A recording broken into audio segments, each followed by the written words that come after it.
Kanha ji blogs में आप सभी का स्वागत है।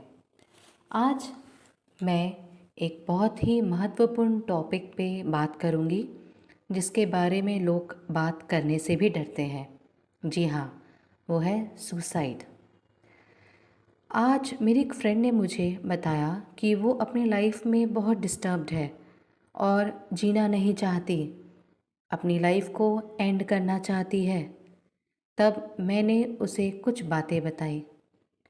बाद में मुझे ऐसा लगा कि ऐसे बहुत से लोग हैं, क्योंकि हमें कभी ना कभी सुनने में आता है कि इसने आत्महत्या कर लिया या वो डिप्रेशन में था।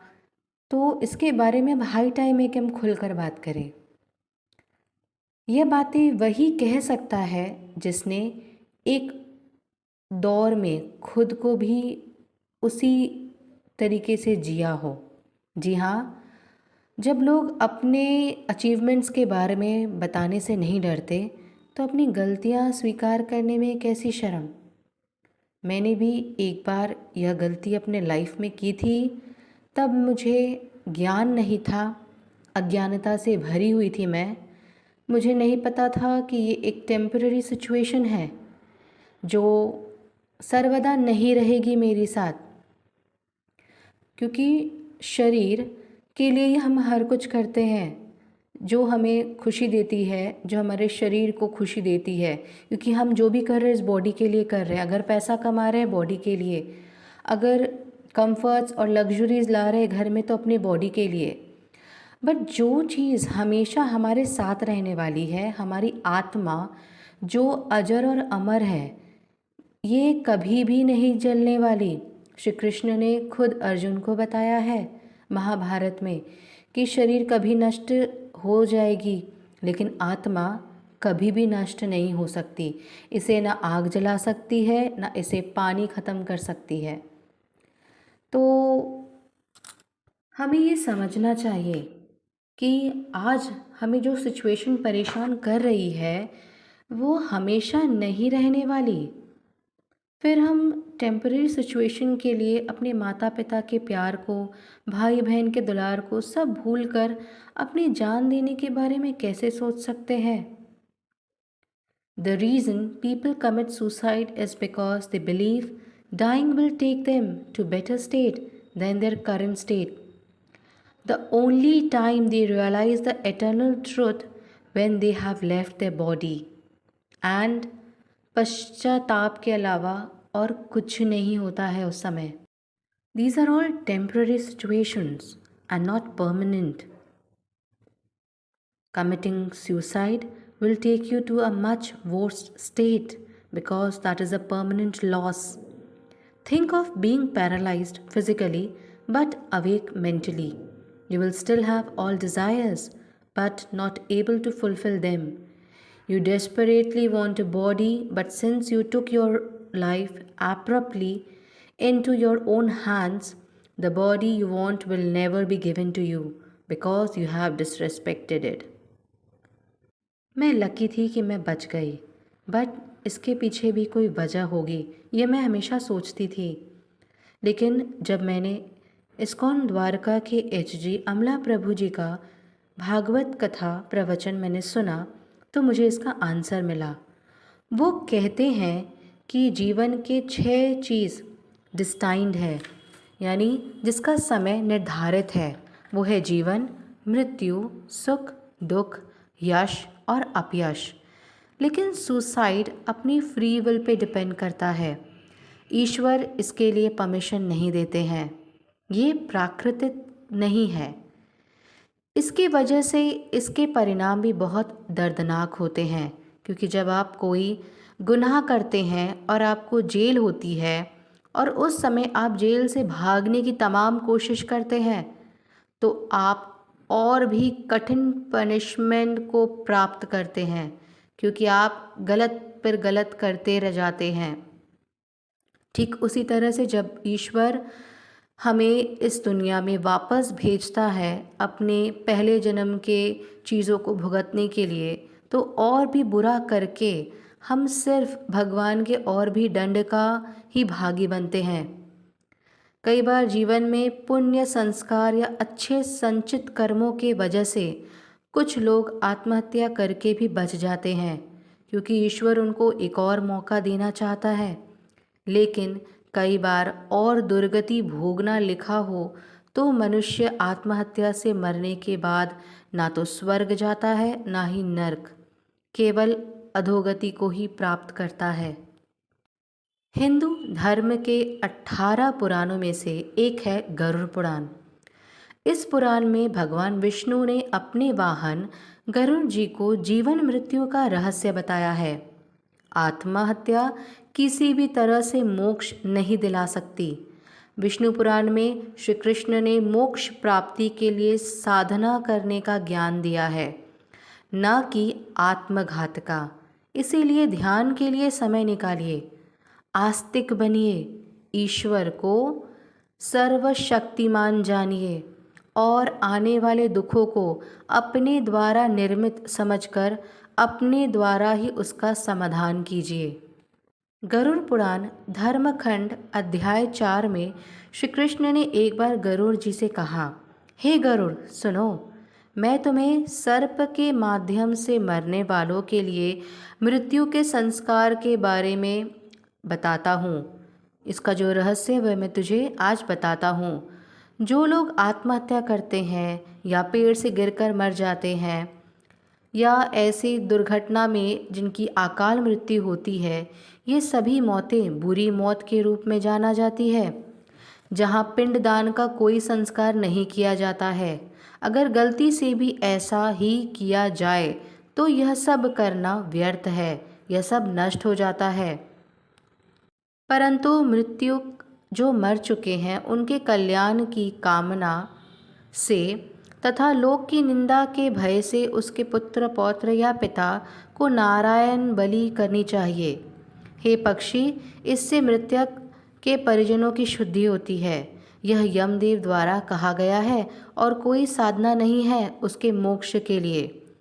जब नारायण बलि की जाती है तो ही वह पिंडदान के योग्य हो जाता है। यानी समझिए कि हम अभी के सिचुएशन से भागने के लिए जो कर रहे हैं वो हमें और भी बुरे सिचुएशन में डालेगा, क्योंकि अभी जिस प्रॉब्लम में हम हैं वो शायद कल ना हो, लेकिन जो हम करने जा रहे हैं उसका भुगतान हमें पता नहीं कितने जन्मों तक भुगतना पड़ेगा। आत्महत्या दुनिया भर में युवाओं में मौत के शीर्ष 3 कारणों में से एक है।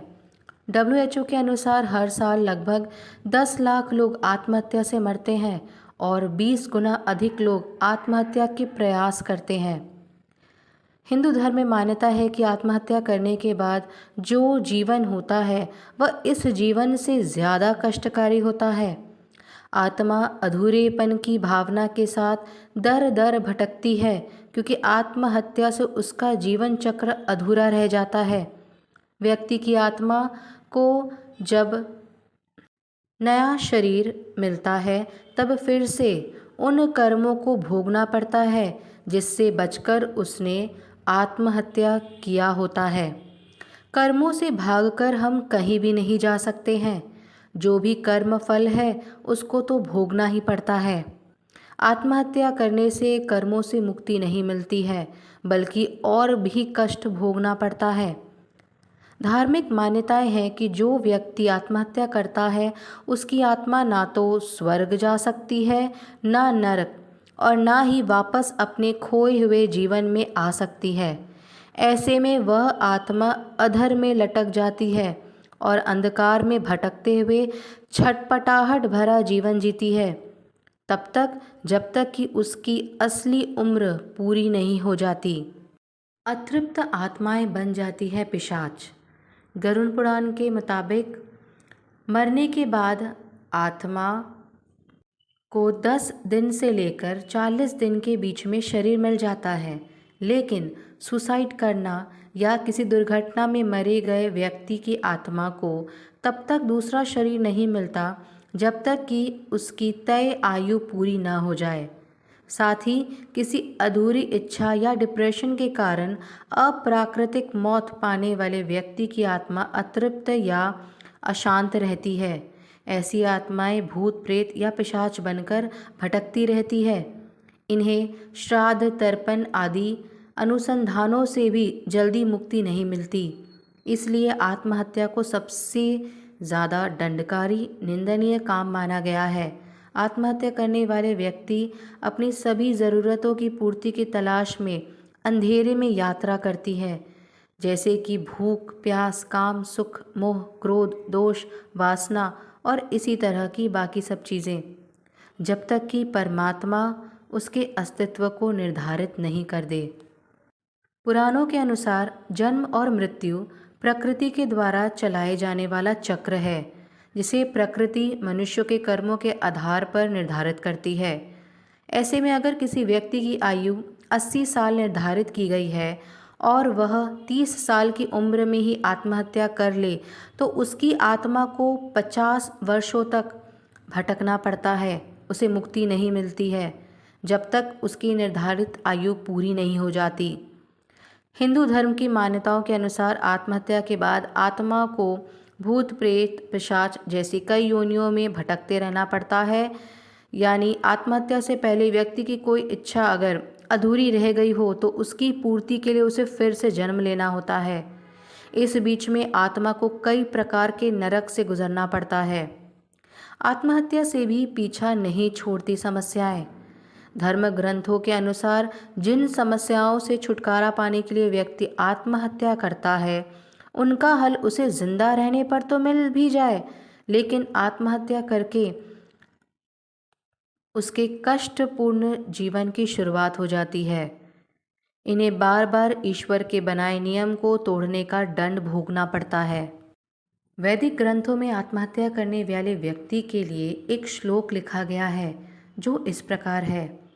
असूर्या नाम ते लोका अंधेन तमसावृता तासते प्रेत्याभिगच्छन्ति ये के चात्महनो जानाः।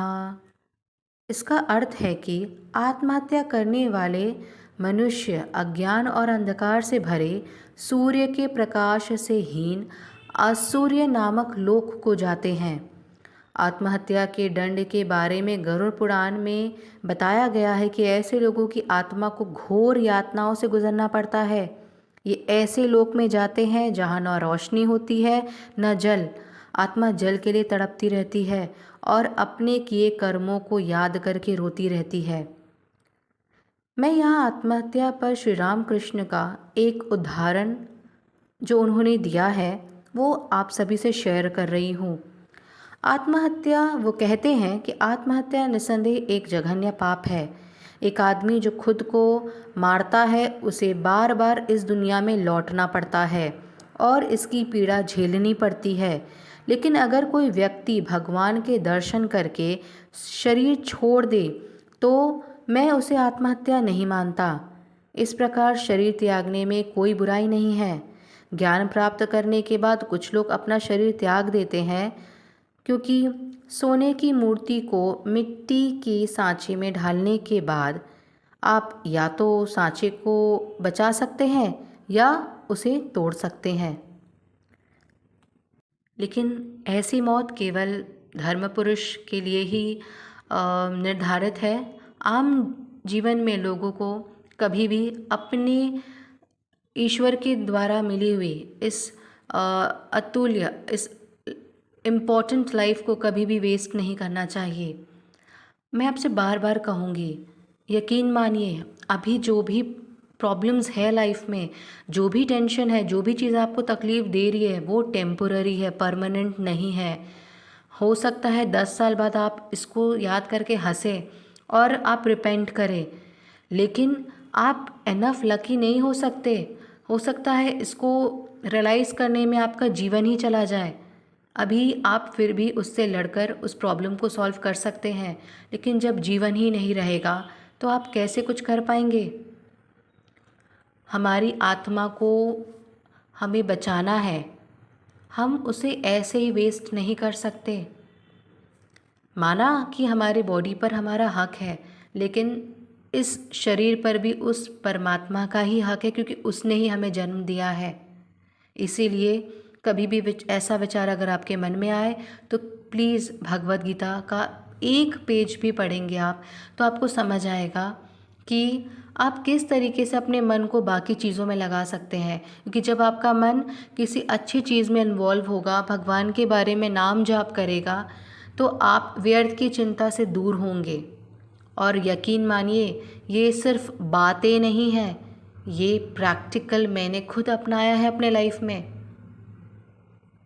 अगर आपको मेरा ये ब्लॉग पसंद आया हो तो प्लीज़ इसे शेयर करिएगा, ताकि ज़्यादा से ज़्यादा लोगों तक पता चल सके उनको कि सुसाइड को सोचना भी कितना बड़ा पाप है और इसके जो आफ्टर इफ़ेक्ट्स हैं वो क्या होते हैं हमारे लाइफ में।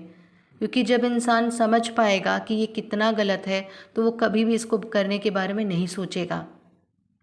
अगर आप डिप्रेशन में हैं, अपने आसपास के लोगों से बात करिए, अपने माता पिता से बात करिए, उनसे बढ़कर आपका कोई वेल विशर नहीं हो सकता। लेकिन ऐसा कुछ भी मत करिए जिसको ठीक नहीं किया जा सके। Thanks for watching Kanha ji blogs. Have a nice day.